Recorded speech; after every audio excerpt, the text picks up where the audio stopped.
Hello everyone. Indeed Inspiring is back with interesting and educational session. So today we have Ms. Shivlila Ma'am, who is an expert in personality development, interview skills, helping individual building confidence, master communication, and achieve career success through corporate trainings, leadership growth, and mindset coaching. So I request Shivlila Ma'am to please start with the session. Yeah, thank you. Thank you so much, Harsh. So, a big good morning to all of you. And yeah, I hope you guys are all doing fine today. Today, we're looking at personality development and interview skills. Okay. So, now when we say personality development, that's an ocean. And we have like 45 minutes or so to do that. So, we will just touch on the basics of personality development. And I'm going to integrate personality development in interview skills. Okay. So, now if you're going to attend an interview, what does somebody have to do? From the start to the finish, we'll look at that quickly. Okay. So basically, when you say personality development, what do you look at? What does personality development mean to you? Is there someone here who wants to take that question? So, ma'am, I think personality development is working on our personality in the sense the way we behave, the way we talk, the way we conduct some things, the way we maintain our conduct. So I think that is something related to personality. Beautiful, beautiful. Yeah. So the way we think, the way we behave, the way we communicate with others, the way we carry ourselves, all of this is basically personality development. Okay. So now, when we say the way we think is you want to maintain a positive mindset. You want to think positively in situations. It's not necessary every time positive things are going to happen, but even when things go as not expected, we still are positive. We remain positive. So that's how we think positively. The way you behave in an interview is like a killer. You can either crack the interview or you can fall out of the interview based on your behavioral skills in an interview, which is so important. A lot of students don't understand that. A lot of, not even students, a lot of other I would say applicants don't understand the importance of this interview skills. So a lot of people, interview skills is just going inside the interview room and answering the questions what the interviewer is asking. A lot of people think if the technical skills are fine, they will get through an interview. Hey guys, you're wrong. Let me tell you, just the technical skills is going to get you only 50%. I always tell my participants in an interview, soft skills and hard skills both are important. The first part which is important is the soft skills. Only after that is the hard skills or your core skills or your technical skills. So now when I say the first 50% hard skills is important, what do I mean? The soft skills is important, what do I mean? When you enter a interview room or interview hall, whatever, the interviewer will judge you in just 7 seconds. Okay, your first impression is formed in 7 seconds, and 55% of your impression is formed in the first 7 seconds, which means that it is so important for you. It is so important for you to look at the way you behave over there in an interview. Okay. So now when you're entering an interview, the first thing what you want to do is you knock on the door before you enter an interview room. Okay. Even if they say come in, you just don't walk inside. You knock on the door, go inside, and if they may say yes, come in. So if they don't tell you come in, you ask, may I come in? If they say come in, you say yes, thank you. Or you say yes, good morning, good afternoon, good evening, whichever time you're attending the interview. Get inside the room, sit down. And when you walk, you need to maintain a confident posture.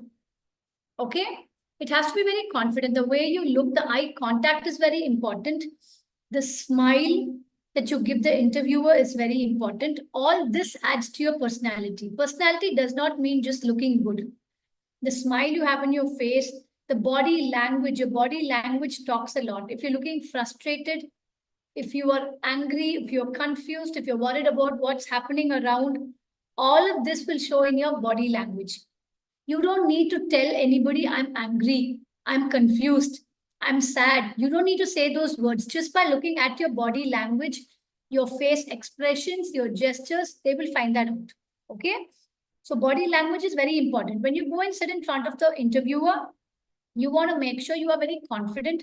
The way you walk, the way you sit, all these are taken into consideration. So, the way you pull your chair and sit down, the way you look at the interviewer, don't hunch like this, sit straight, look at the interviewer in the eye, have a smile, but don't laugh too much.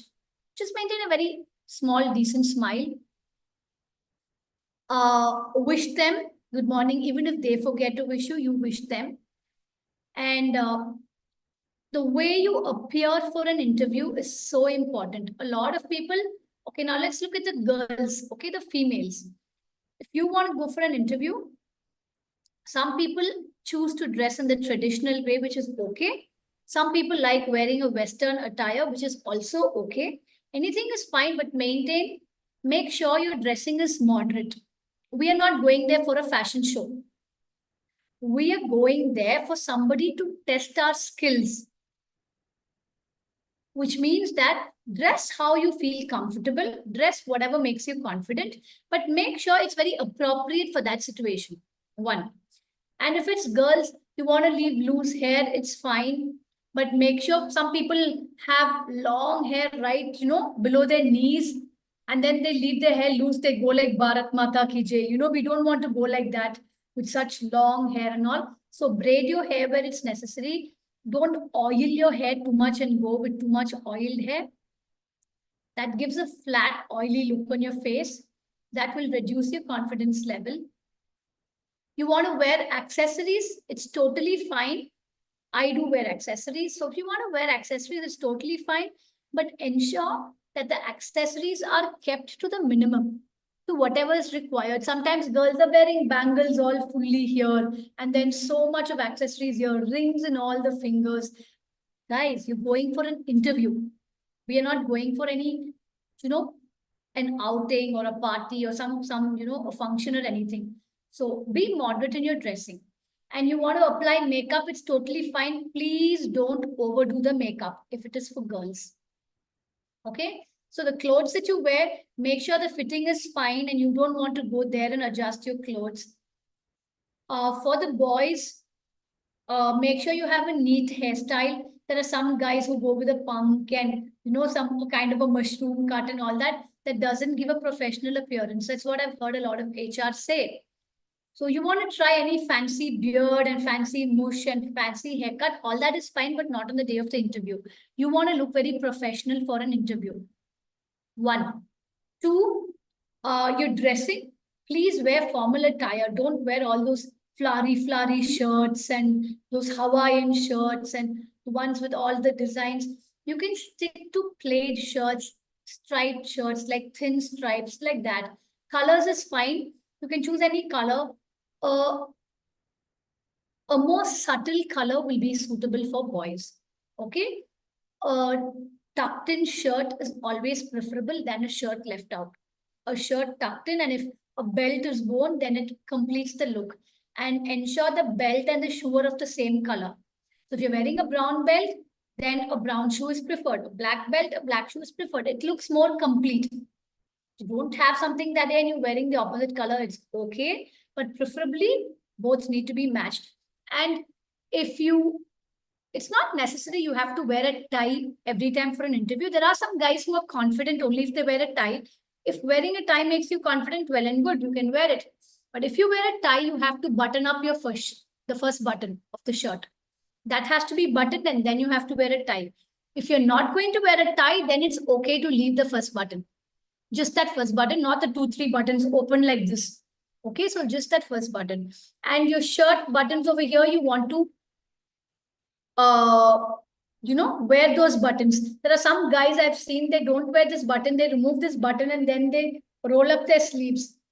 Please, you're not going for any fun time with your friends to roll up the sleeves like this. Okay, so preferably a full shirt is preferred. Wear the buttons and wear the shirt full, not roll it up.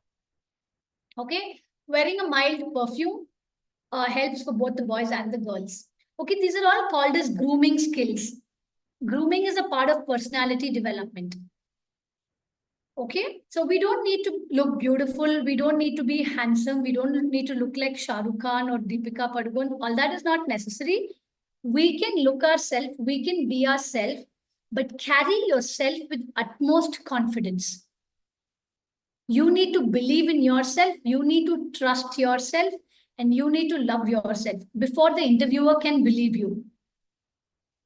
Okay, so that confidence which you're wearing is the ultimate dress that you will wear on the day of the interview. How much ever you wear and try to look beautiful, the confidence that you display is going to be the best attire for the day. Okay, so all this is like a part of grooming. And there are a lot of people, when they go to the lounge just before the interview room, they take out their phone, look at the camera, and then their girls are putting powder and their whatever makeup and lipstick, and boys take out one small comb from their pocket and then they adjust the hair. Please, the lounge is not the place for you guys to do all this. Do you want to do this? Go to the restroom there, finish off whatever makeup the girls want to do, the boys want to do any the last minute touch up, everything, finish that in the restroom and then come to the the lounge area, because remember there are cameras over there and they will be watching what you're doing. Also, it does not give a good impression to see somebody coming there and doing a makeup. You never know, the receptionist may be watching you and she may be someone who is conveying information to the interviewer inside, or you don't know if you're being watched on camera. So don't embarrass yourself by doing all of this. Finish everything and then come and sit. And there are some people, when they're waiting in the interview room, they're so worried about what is happening. They're talking to all the fellow participants. Hey, which role have you come for? Which job? What's your salary? Did you apply for any other company? Boss, we are not bothered about what other people there are doing. That's not our business. We've come there for our interview to clear our interview. Okay? So your focus, if you're feeling really tense, take a deep breath, relax, think of what you're going to say. Look around. Many companies, they have notice boards where they put up a lot of things about the company. That's a very, very good space for you to read about the company, to know about the company's happenings. I have experienced that and that's been really beneficial for me. Because that's when you read about the company, their latest technologies or any new improvements or any rules and regulations that they have in place, any event coming up in the company, all of that may be put up there on the notice board. So when you look at all that, you will have a better idea about the company before you go inside the interview room. Okay. So you may ask, why do I need to have an idea about the company? Yes, they expect you to. It's basic. If you want to get selected in a company, just knowing about yourself is not fine. You need to do some prep work, some preparation work before reaching for the interview. You need to read up about the company, the history of the company, their clients, who are their customers, who do they have collaborations with, any latest methodology that they have implemented, any new technology that they are integrating. You need to read up about all of that, and if their vision, their mission, what are their values. Each company stands for different values, right? So you want to read about all of that and then go in for a company. Excuse me, ma'am. I just have a question from our audience side.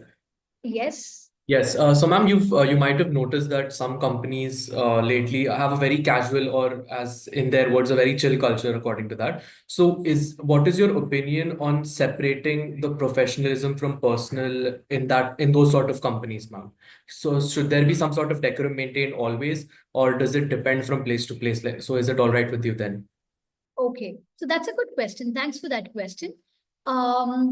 Separating professionalism and personal is always very important. I will always go by that, because some companies may be chilled out, but remember, at the end of the day, they are not your home or they are not your friends. A company is a company, right? So they may be a chilled out company. I do freelancing for some companies which are more chilled out. They give us the freedom to do whatever we want, but still there is a line of professionalism maintained. Remember, there may be companies which are chilled out and they're more friendly, their policies are more friendly, all of that. But still, even those companies, there is a thin hairline. You know what I say hairline, right? A thin difference between the professionalism and the personal side that you have. So don't because they allow you to be chilled out, don't let that affect the professionalism side. These companies, they do expect business etiquettes. If you've heard about business etiquettes, they are chilled out companies, but they have their business etiquettes which they follow in their campus, like a lift etiquette, a cafeteria etiquette, a pantry etiquette where you go to have coffee, a meeting etiquette.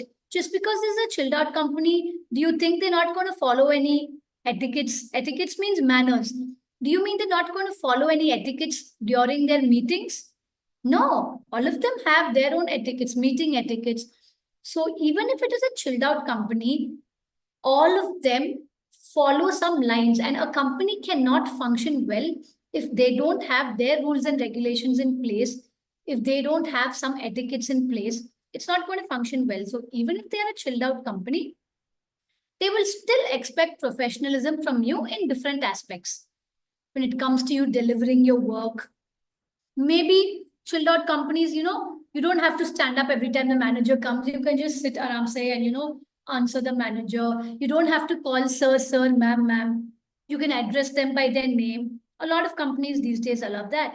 So all that may be a little bit more chilled out. And then when they do their brainstorming, their design thinking, the room, the atmosphere is like a chilled out atmosphere where you can, openly collaborate with people. All that is good. It allows you freedom. You can have your personal space over there. But remember, how much of a company allows that, there is still some professionalism which a company wants you to follow. Okay? Yes, ma'am. Actually, we have another question from the audience side. Yes. Yes, so basically the question was a lot of the students these days are doing their projects with maybe their friends or close friends, basically. So any conflicts that can arise within that can maybe potentially affect the dynamics of the group, and this is not like in a job sort of way, but this sort of a personal life sort of way. So how do you feel that soft skills, or maybe how do you feel managing those skills get into play there? Okay, so that's another good question. Thank you for that question. So you're saying that they're doing projects with a lot of students, they're doing projects with their friends or with a group of friends, and sometimes they may have a difference of opinion. They may have some conflicts among them, right? So how does soft skills help them? First thing I would say they need is communication skills. And when I say communication skills, I'm not talking only about communicating. A lot of people think communication skills is only be talking, talking, talking. No. A major part of the communication skills is listening. Listening is so important. A lot of times we forget to listen, or we don't have the patience to listen to what the other person is talking. And because of that, we understand our own thing. We assume whatever we want, and then there are a lot of disputes over there. So I will say they need to focus on their communication skills. In communication skills, one is where they are listening to the other person with empathy. Very, very important. You don't have empathy, then there is no relationship. Okay, you need to listen to the other person with empathy so that you put yourself in their shoes and you look at things from their side. When you start looking at things from their side, you will become more understanding and there will be less conflicts. Second is your communication. You need to be an assertive communication, number one. You definitely need to be an assertive communicator if you are in a group. You can't be aggressive, fighting, arguing all the time. Same time, you can't be passive where you say, okay for everything, because then you are going to get hurt in the process. So you want to be an assertive communicator. Now, what do I mean when I say an assertive communicator? Assertive communicator is you communicate, you talk to people in your group, the students who you said, they need to talk to people in their group as an assertive communicator. That is, an assertive communicator is somebody who talks with clarity, is very concise, precise, brief when they talk. They respect others. Okay? And whatever they want to communicate, they make sure it is understood by the other person, which is very, very important. So when you ensure what you talk, if whatever I talk is understood by Suryavanshi, right? That's your name. So if whatever I talk is understood by you, there will be less misunderstanding between us. One. Second thing is, if I am ready to listen to what Suryavanshi is saying, if I'm able to understand what you're saying, if I'm able to respect what you're saying, if I'm able to listen to you with empathy and understand your difficulties, then the conflicts, the fights between us automatically reduce. Simple, basic. One. Second thing is they need to exercise their emotional intelligence, which is very important. Any human being, not just students, anybody needs it. So if somebody is giving you a feedback, your team member, you've not done something well in a project, somebody is giving you a feedback, don't get offended by the feedback. You need to understand, you need to separate the feedback from the person. The person who is giving you a feedback is giving you a feedback because of the job that you have done. The person is not giving you a feedback because they hate you or they don't like you. A lot of places conflicts arise because people think, he doesn't like me. That's why he's purposely telling me something bad. Yeah, he's always finding fault with me because he's so partial. No, the moment you start thinking like that, you will not accept feedback. You can't grow. You can't learn. The team won't grow. So you need to separate the feedback from the person and understand that they are giving you this feedback for better growth of the team and for improvement in your work. Okay, so communication skills is something they can concentrate on, emotional intelligence, and also I would say conflict resolution. Now, after doing all of these two things, all the things they have tried, still they have some conflict. What can they do then? They have communicated well, they've been emotionally intelligent, they've done all of that, but still they have some dispute, some misunderstanding among themselves. So then conflict resolution helps. And there this negotiation helps a lot. Oh, negotiation, the best form of negotiation is like a win-win. But not if only I win, if only Shivlila wins, then Suryavanshi is not happy. If only Suryavanshi wins, I am definitely not happy because he gets what he wants and I don't get what I want. In a group, when you're working together, it has to be mutually beneficial for everybody. So they can try working on their negotiation skills as well and try different conflict resolution strategies. Yeah, so does that answer your question, Suryavanshi? Yes, I'm actually, we have a few more questions in the chat that we're receiving, but I'll let you continue and then we can keep a dedicated question answer type thing at the last one. Yeah, sure. I'd appreciate that. Thank you so much. So from where we left, being in the lounge area and getting dressed over there is not something that's applicable. You want to know about the company before you get inside. That's your prep work. When you get inside, be kind to the receptionist or whoever is there to let you go inside the room. You enter the room. As I told you earlier, you are confident, the way you carry yourself, the way you walk, the smile you have, the eye contact with them, all that is important. Then it comes to the question and answers part. Now, there are a lot of students who think, wow, I got 85% in my college. I'm like the topper in my class, so I can answer all these questions and I'll be definitely selected. I have come across hundreds and hundreds of students like that. Sorry to tell you, the interviewer there is not looking at your technical skills first. Technical skills are something that they can teach you on the floor.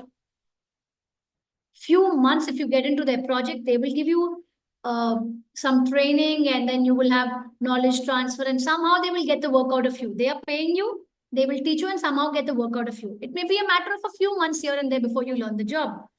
Soft skills is not something like that. To behavioral skills is not something like that, that you can just go on the job and learn immediately. No.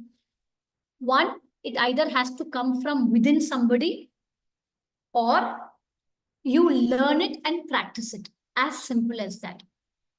There are just two options. For some people, they have been brought up in an environment where their parents are like that. They have been seeing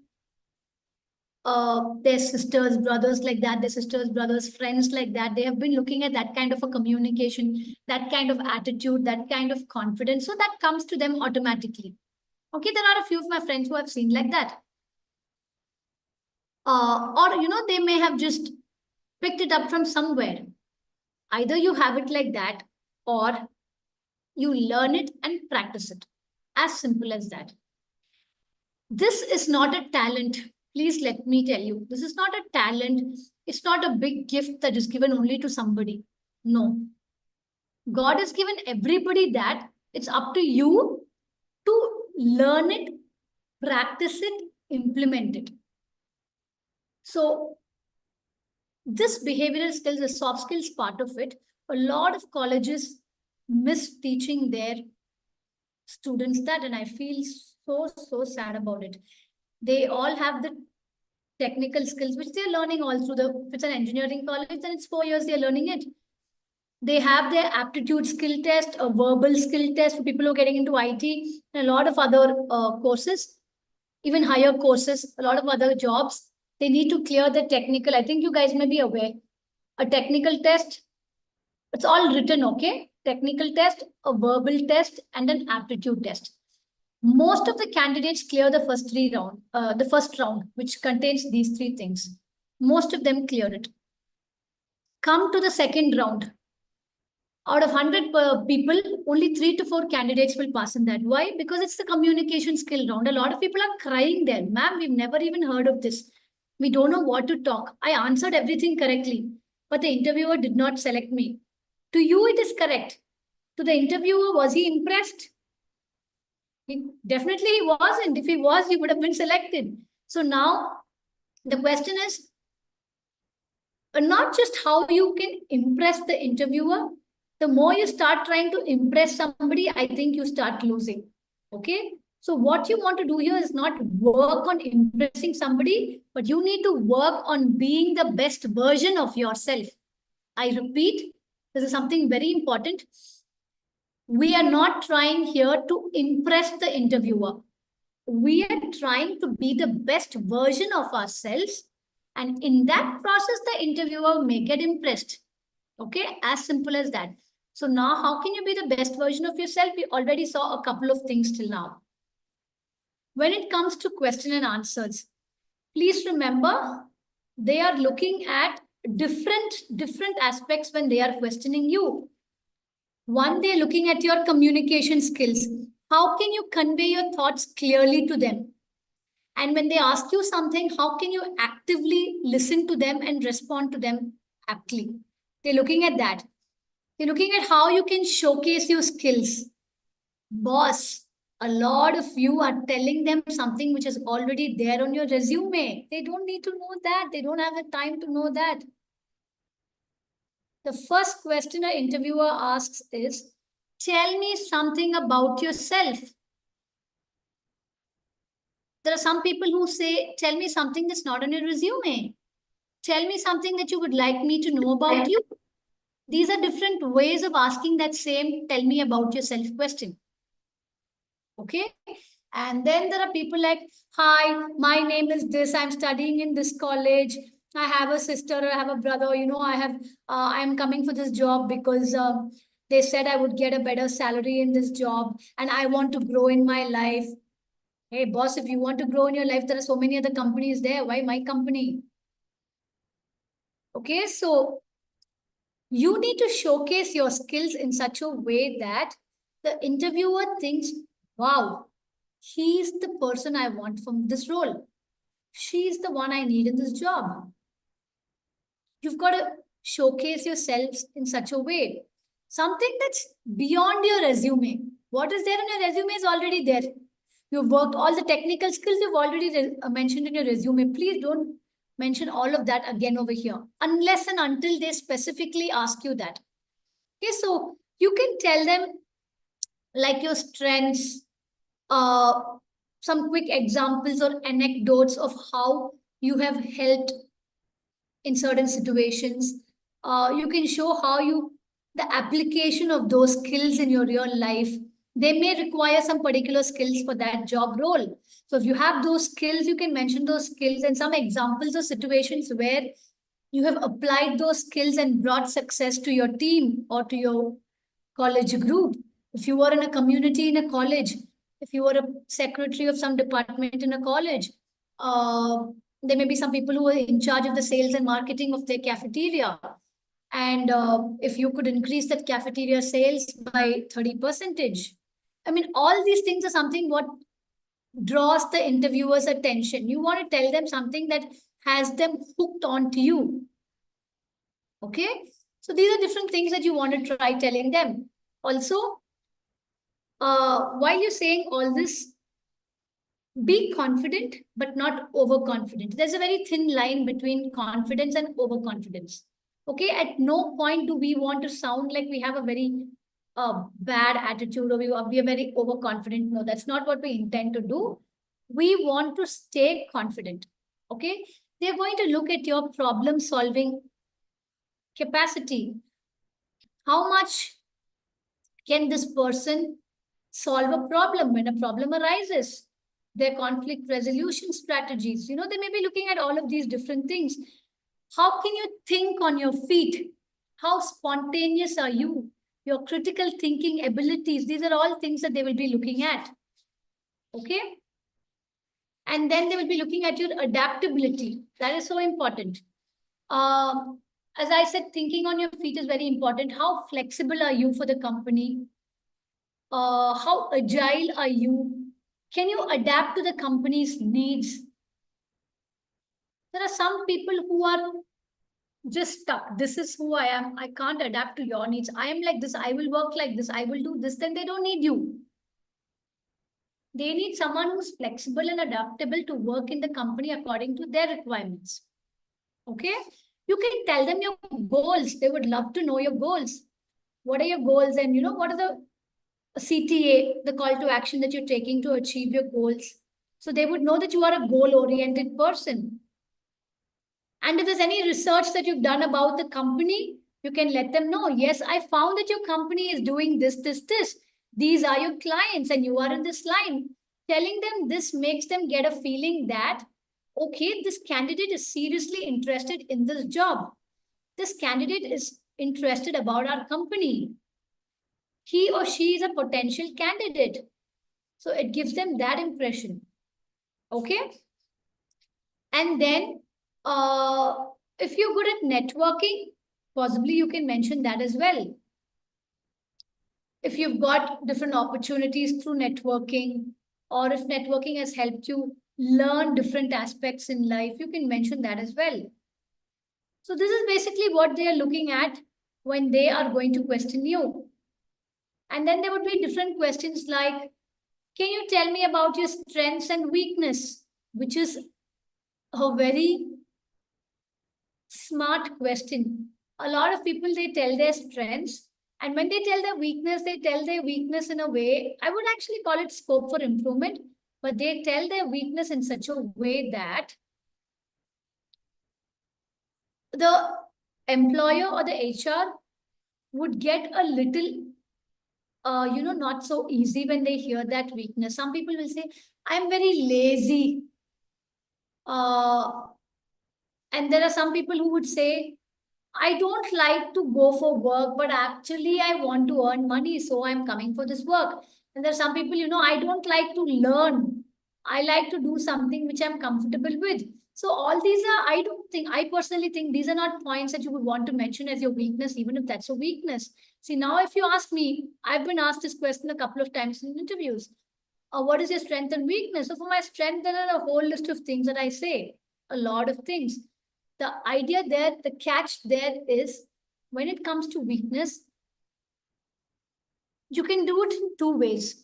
Either telling your weakness as a strength, I'll give you an example of that, or telling one of your weaknesses and converting it to a place where you are ready to learn. So I'll give you an example of both. This is a very important question in a lot of interviews. So now when they say, okay, Shubhlila, what's your weakness? I would say, okay, my weakness as a person is I trust people a lot. and I'm very, very honest. Honesty to a point where sometimes, I can tell people something flat on their face. So now that I look as my scope for improvement. But when in a company, when you go there and then you tell them honesty and truth, that's not a weakness for them. They want employees who are like that. So instead of looking at it as a weakness, they will look at it as a strength also.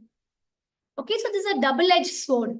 You can say that. Now, if you want to say it as a weakness, one weakness of mine, I would say, is perfectionism. This perfectionism sometimes kills me because I'm very detail-oriented and I want things to be done perfectly, which means that it takes too much of my time and sometimes there is a delay in submission of work. Okay, so now that I'm telling as a weakness, I'm openly admitting that weakness to the company. Remember, if you have the courage to openly admit that weakness, you also have to have a plan to tell them how you are going to overcome that. That's what puts a full stop. If you just say the weakness, that will be lingering in their mind. Okay, so if there is late submission of work, is this the right candidate for our job? Because for us, on-time delivery is very important. They may think that. So then you can say, yes, I'm working on different aspects. I'm learning time blocking. Or, I have a to-do list in place. I've started using to-do lists. I have different reminders for me to help me finish my work on time. And you can just list out of different aspects what you are trying to do to, finish your work on time. I'm trying to cut down on procrastinating work. Work that takes less time, I'm trying to follow the do it now rule. Or I'm trying to use the Eisenhower matrix to the 4 quadrants to organize my work. When you say all this, it gives them a good impression that, oh, wow, she has a weakness, but she is doing so much to work on the weakness.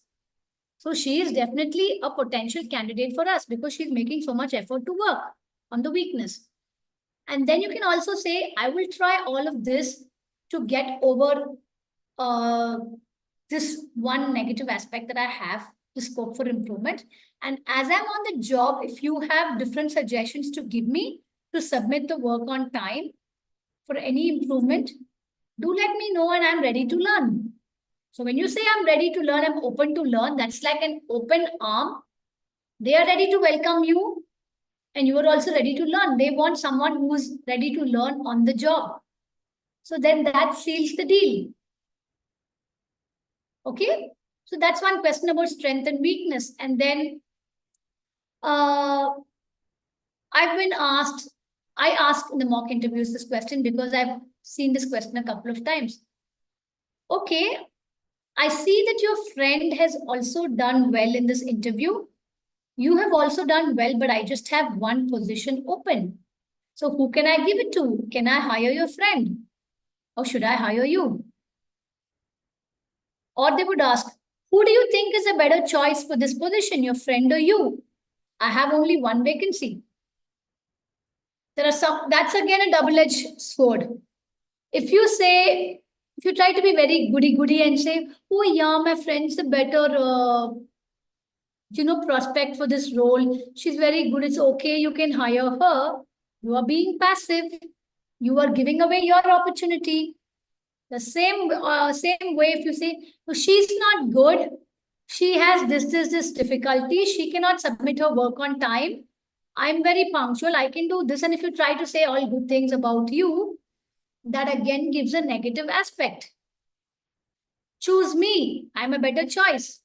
Because my friend can't do this. So again, some way you're backbiting about her, you're saying something negative about her, which doesn't create a good impression in the interviewer's mind. That's like being a little aggressive. So we want to be assertive over here, not passive, not aggressive. We want to be a little assertive here. What can we say then? So we can say, yes, she has these qualities. She is good enough. You've interviewed her and you've had an idea. So if you like her, then it's good. You say that I've also done well. And that's the place where you have to list out your strengths. Again, these are my strengths connected to the company. these are my strengths, and I can use these skills to help your company grow in this way. So highlight your strengths, highlight your skills, highlight how you can incorporate your skills and strength to the company's requirement, thereby helping the company grow. So when you say that, the interviewer is left with the final thing. Okay, so these are the strengths and this is how she can help us grow. And finally, just leave a note. This is what I've had to say. So next, the choice is yours. Put the ball in their court. You haven't said anything bad about your friend. You've appreciated her. You've also listed out your strengths and how you can help the company grow together. And then finally, you say it's his choice. So the ball is in his court. Okay. So something like that works. So there are a whole lot of questions. Maybe the time wouldn't be enough now for us to discuss so many of those questions, but these are some common questions that you get. And when they say, tell me about yourself, it's called an elevator pitch. Please don't talk about yourself for 5 minutes. They don't have the time. Try to restrict yourself. Maximum, like say 1 minute, 1.5 minutes should be fine. If they say, wow, interesting, go on. And if they ask you some more questions about it, then you can say. And if they're coming to your campus to interview you, please, for heaven's sake, don't waste those 10 seconds by saying, hi, I'm Rekha. I'm studying in this college.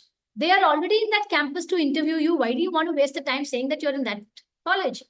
So you can say something like, hi, this is Rekha. I've graduated. Don't say I've studied. I've just graduated from this college with this degree. Okay, so this is like if you're talking outside. If it is in that college, you don't need to mention the college name at all. You can just mention which degree you have graduated in. And then talk about your strengths, talk about your goals, talk about what actions you're taking to achieve those goals. If there is some hobby, I generally don't advise talking about hobbies, but if you think there is some hobby which relates to the skills the company requires, then you can list it out. For example, now I'm into training. So if I was to say, one of my hobbies is I love reading self-development books.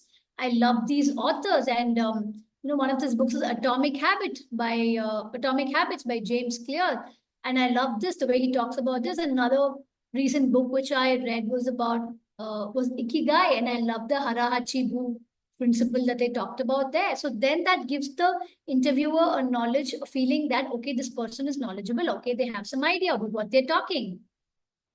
Okay. So that's the only place when you can list out your hobbies. I've heard hundreds and hundreds and hundreds of college students who say, I love watching TV. I like going for a walk. I love looking at Instagram. Please, these are not hobbies to be listed. It gives a real miserable impression about you.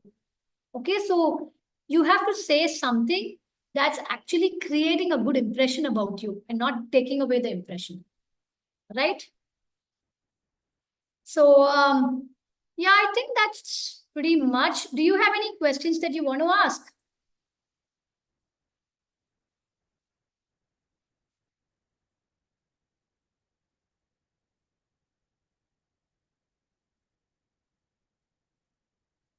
Anybody? Suryavanshi, do you have any questions for me? Yes. Actually, we had some questions in the chat. So basically, one question was asking, a lot of the times in some toxic places, even either workplaces or there, a lot of office politics is happening, like within a team only. So if a new person is there, so they're obviously at the bottom of the food chain over there. If something they feel wrong is happening, how do they resolve that very amicably? Okay. So thanks for that question, Suryavanshi. So now how do they resolve that amicably? Because a lot of office politics is going on. You and I know that office politics is going on everywhere, every office, every industry, at least most of the places. Now, it's very simple, very, very simple. They need to look at two factors. One is this concerning me, or is this related to somebody else? Now, if it is related to somebody else and they don't have a connection with it, I would say just stay quiet. You don't need to poke your nose into everybody's business. You're not there for that. You're a fresher. You've just entered. You're there to prove your skill. Okay, not to gossip or not to interfere, not to be a poking nose in everybody's affairs. So if somebody has a challenge or a dispute with them among themselves, let them sort it out. If it is something concerning you, then you want to look at it this way. You don't need to be passive just because you're a fresher. Same time, you don't want to be aggressive and fight, argue, spoil your name there. We don't want to do that also. We want to do it amicably. So then again, the assertive communication works there. So you want to go walk up to that person, whoever you have a conflict with. If it's one person or if it's two people, walk up to them. First, ask them, are they available to talk that time? Because they may be in the middle of some meeting or some work. Ask them if they are available to talk. If they're not available to talk now, ask them quickly, when can I get a few minutes to talk to you? I would like to talk to you. Then fix up a time, talk to them, say, express yourself, say, I was hurt because of this, this, this. Always never use the word you. In feedback, we never say you. When you say, an assertive communicator uses more of I statement, not you statement. When you say you hurt me because you complained to my manager that I was not doing well, when you say you, it's like you're pinpointing the mistakes of the other person, which will make the situation worse. So you can say, instead of saying, you complained about me, I heard you had something to say about me to the manager. I would appreciate if you can address that to me openly before taking it to the manager, because I could see if I can solve it by myself. Please let me know what is it that's affecting you. Please let me know a workaround, because I would like to keep the relationship smooth. So let me know where I can work around. And if you are ready to help me with it, I'm open to take your help as well. So when you say that, it makes you feel like you're a little vulnerable. And then the other person also kind of opens up. So just be open to learning. Remember, we are new over there. We are going to face such situations. Okay, everybody, however bold a person you are, however smart you are, however intelligent you are, everybody is going to face this office politics or this stuff there. So we want to remember, we don't want to backbite about anybody. Just because she spoke about me, I will not go talk about her somewhere. That's the worst thing to do. So I will go to her straight away and address the issue. The more you start talking to different people about it, then one big fight will happen. Or there'll be too much of gossiping about you, too much of negativity there. You want good vibes in the place where you're working. So talk to that particular person, address it with them, and find a solution then and there. If you're not able to find a solution, tell them, give me a day or two, I will look at something that we can work around. That is one thing. Second thing is, first thing I told you is address the issue. See if it's concerning you or concerning somebody else. Concerning somebody else, you leave it. Concerning you, go talk to the particular person who's concerned, address the issue. The second thing, what I would suggest that they can do is look at it in this way. Anything that happens to you in life, your office politics, any fight, one, there are some things which are in our control, some things which are out of our control. Now, if it is out of our control, we can't do anything about it. If it is in our control, we can do something about it. The change has to come from us. The work has to come from us, and I can do something to change it. So you need to identify if it is out of your control or if it is in your control. What your manager is thinking about you is not in your control. You can't feel about it. So what is in your control? You can work on yourself. You can improve any feedback that that particular colleague is giving you. Take that feedback, work on it, approach them, and see how you can improve. So that's something you can work on yourself. So that's what I would say, Suryavanshi, for office politics. See if it's in your control or out of your control first. Second is, if it is out of your control, leave it. If it is in your control, you address it. And just like the way we discussed. Okay, ma'am, I think same criteria we can apply for, like I was having question regarding that, कि how to handle the criticism without harming our self-image. Okay, when you say criticism, from whom? In the sense from office हो, जैसे आपने बोला कि industrial कुछ facts हो regarding that, जैसे जैसे आपने अभी explain किया regarding office politics, या Okay, कुछ भी चीजें हो तो can we handle it in the same way as you explained now? okay, amazing. Again, the first thing, you know it is criticism. You know very well it is criticism, something that somebody is telling you. Yes. First thing is when you enter office, please be ready to face criticism. You can be the best employer or the best employee around, the best fresher around. Still, you may face criticism from somebody or the other. Your team, the a neighboring team, somewhere. First, be ready to face criticism. Second, accept the fact that you cannot change people. You can change yourself. You cannot change people. That's where emotional intelligence plays. Okay, you cannot change people, but you can change yourself. Okay, that's the second thing, you accept it. Third, see where you need to change yourself. Now, when they're giving criticism, first look at the criticism. Look at it carefully. Is this criticism valid? Is it helping me grow? First, see that. Somebody may just tell you, hey, ooh, what a dress you're wearing. It's not at all nice. It doesn't suit you. See if that's really helping. That person may not like that dress.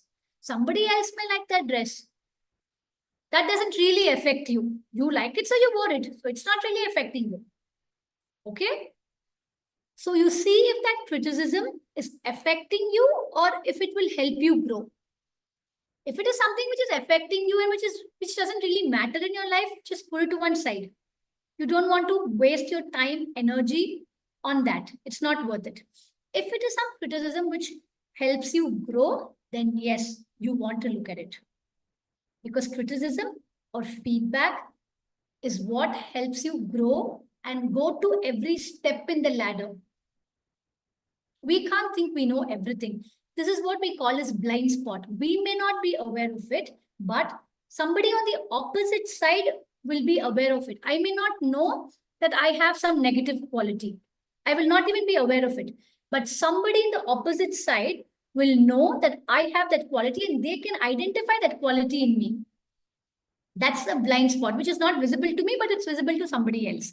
So when somebody tells you, separate that feedback from that person, separate that criticism from that person. Don't think, oh, she doesn't like me. He is very jealous of the quality of work I am doing. That is why he is criticizing me. He is very jealous because I'm getting a little higher pay than him. That is why he is trying to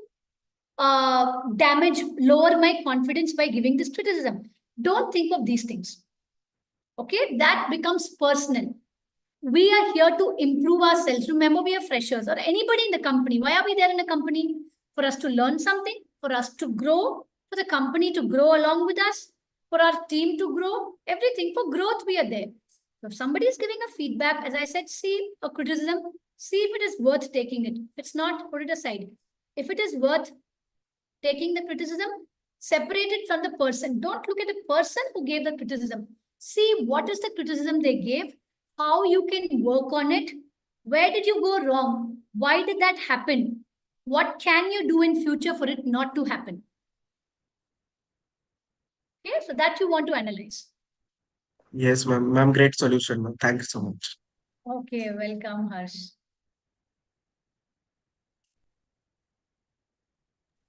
Any questions?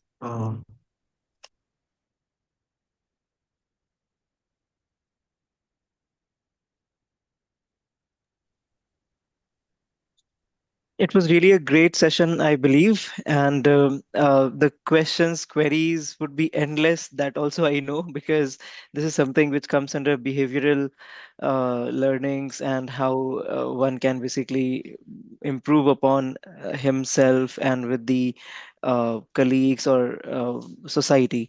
So this is every day's challenge, every day's work. These skills are required. So I understand. But it was really very much engaging and very much interesting. Like I have been listening to all the DataFest series, but this was first of its kind where like I think all of them were more technical, but this was on the other side, which is very much needed. So I would really thank Shivlila for you to come here and share your experiential knowledge, tips and tricks, and this would really help. And hopefully, I would see that how in future also we can collab and work towards this direction. Yeah, thank you. Thanks a lot. Thank you so much, Kushal, for that, and thanks to your team for that as well. So I hope I added value to your 1 hour session, and I hope you guys Indeed, yes. had some takeaway from it because that's the whole point. So that's what I said. Generally I haven't. This is my first time I'm doing something for somebody like this online. I always have participants around me.